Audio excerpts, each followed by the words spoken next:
the law.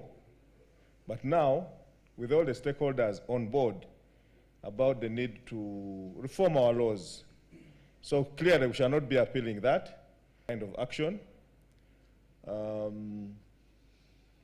And also that the Media Council birthed the Editors Guild that took us to court. So you see, it's a, you know, the issue here, I think, is organization. You've talked about the president, even the report, there is an appeal to the president. The journalists, where are you? How organized are you to bring pressure to bear? I don't want to personalize things. To the government, the institutions of government, it requires the president to pass everything. But what we need to do, if we are not going to come here every year to lament, is to organize. To organize and organize. I think Mr. Robert Sempala had asked me to talk about the media stakeholders and bring pressure to bear in an organized way. These sporadic interventions, I like the one you said where people are beaten today, the following day they are at the... Yes. We need to investigate what is the push, the pull there. Why are they going there? 50 people on a Monday morning. The media support agencies, how can we make sure that our journalists are shielded from the daily the vagaries of this economy? So that if I pull down my tools for at least a week, I'm able to make ends meet. What happens if we say we are going to give a blackout?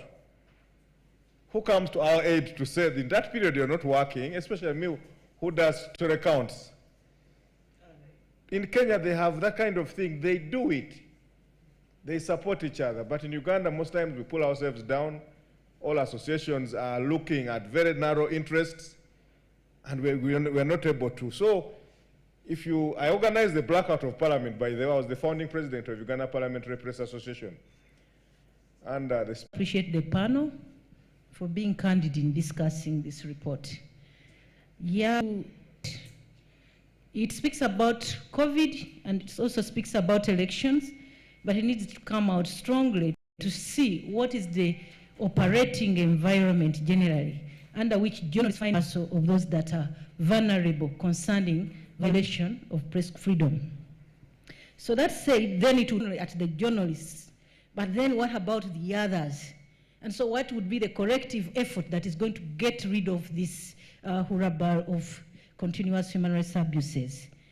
And then I would come to also the recommendations that need to be concrete, especially on the side of the fraternity, because many times we make recommendations to these institutions and they read them, they know what they are doing. After all, it's not new.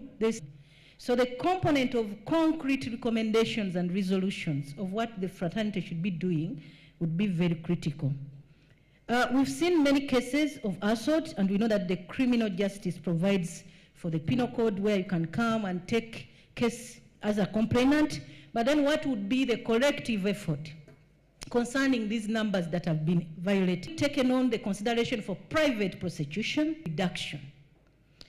I know that we are here and we believe that many other institutions would have come. But I would expect us to partner with institutions like Uganda Law Society, for example. If they know, then we say, okay, how can Uganda Law Society be of help in this particular incident where police is?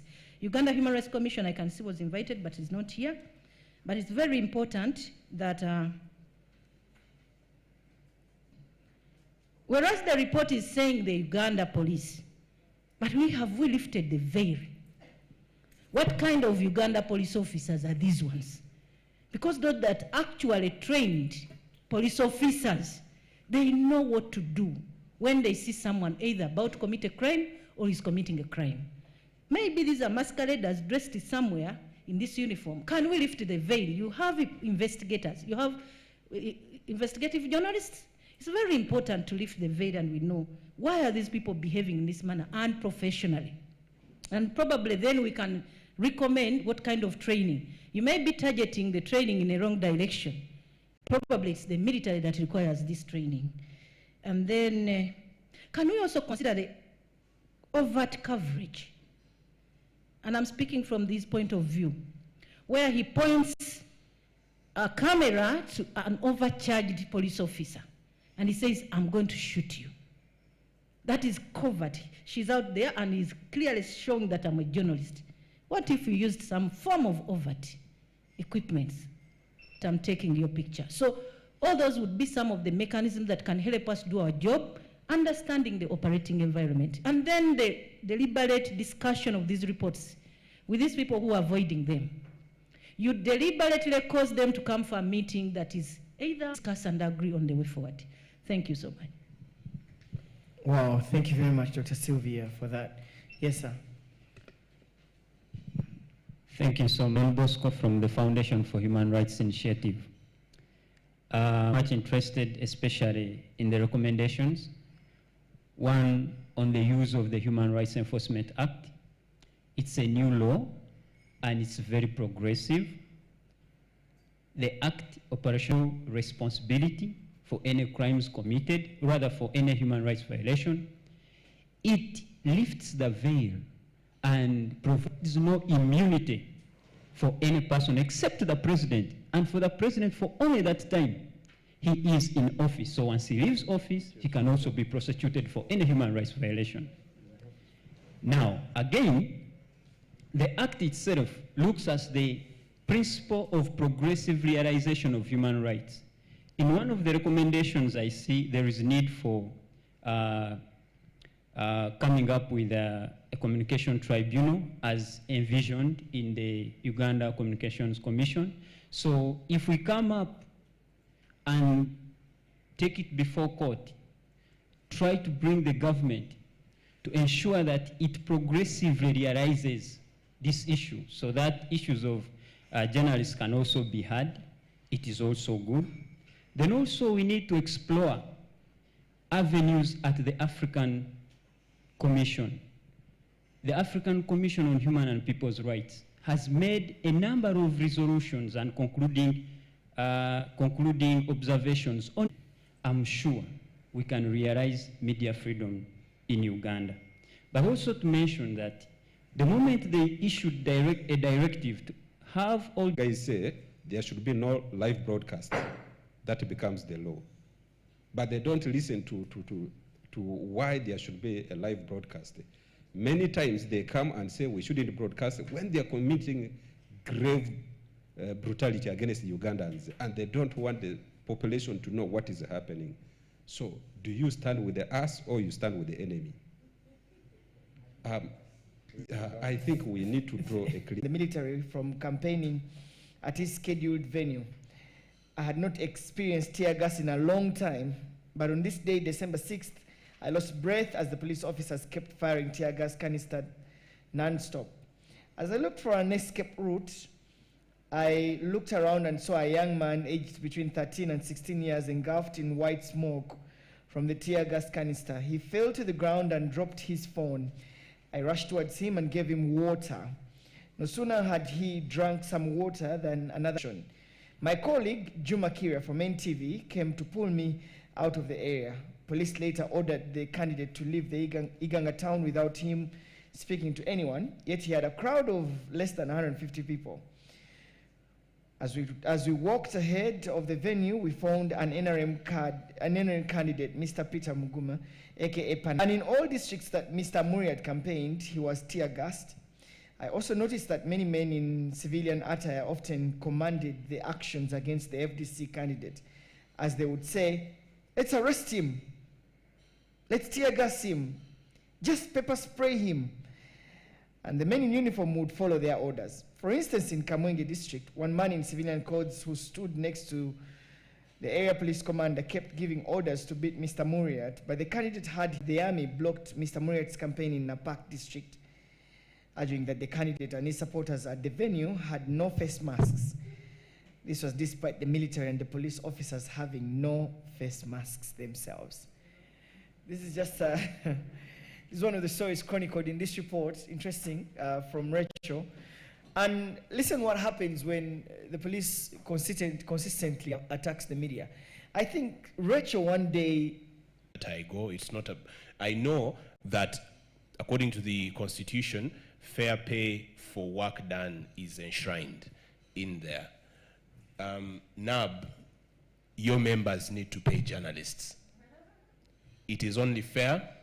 Payment is a human right.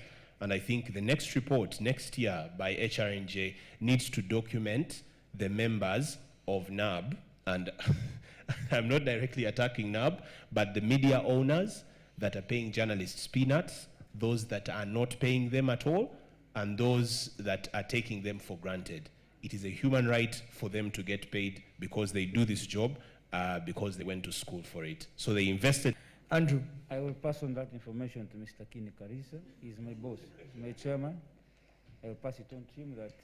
For the record, I'm paid very well. Okay, because he was going to be the first person I informed. Now, my call to journalists is one. Journalists, we must not feel comfortable being used as statistics. How brutal were police in 2021 elections? You must not feel so comfortable about that. If HRNJ has helped us to organize that information so that you talk with facts, now you need to think of what to assert our right. I'm not asking you to beg for your right. No. By the way, the other part of me is that I'm a Pan-Africanist. Actually, I founded a Pan-African organization, which I present over every Friday. Pan-Africans, we are not used to agonizing. We only organize. So this business of agonizing, we are 174 now, we have been beaten, thank you very much. Next year, whom are you going to beat again? That business must stop. And by the way, Mr. Lutaya, it's not just about low payment for the journalists. No, but you also to know your right, even on ground doing your job. A security guy, it's not his business to know what he should cover and not. He has not studied that. You understand? So it is not just about one issue. We must handle these issues wholesomely. And to demand your right for me is the first thing. Let us demand our right. And where I need to be, let us come together. Journalists have been champions for other people's causes. When it comes to their cause, they are nowhere to be seen. Like I've told you, they bet them on Monday. On Tuesday, we call them, come and we talk. They went to first cover Enanga. And they were asking, at headquarters, police headquarters. They came to us late. We waited for over 2 hours with Mr. Sempala at the Imperial Royal, isn't it? Yeah, they came late. So how do you support your cause? And how do you mobilize the public to support your cause? We have supported public causes, unmemorable times. Every other time there is a cause for the public, it is the media. Now, when it is your turn, how do you mobilize the public to support your cause? And how do you start it yourself, by the way? Anyway, I would have spoken a lot. But Andrew, thank you. Thank you very much. Alex. Thank you. Retire asks which resilience. I think we must agree that at industry level we need to get very well organized, look at these issues that affect the industry and practice, and then take them on. There is a very good level of readiness in the Editors Guild to provide that leadership, and you can be sure that we shall be taking on some of these cases, including supporting you in that investigation. And then we should not lose hope. We should keep hope alive. I think the issues presently affecting the practice and the industry may not be pleasant, but I think the future is bright. That we have the documentation, the next step is, because HRNJ has alliances with credible partners like CEDU. For us, we talk about electoral democracy, and journalism, freedom of the press is a hallmark for democracy. So we'll take forward these issues with the network of lawyers, and they will be compensated.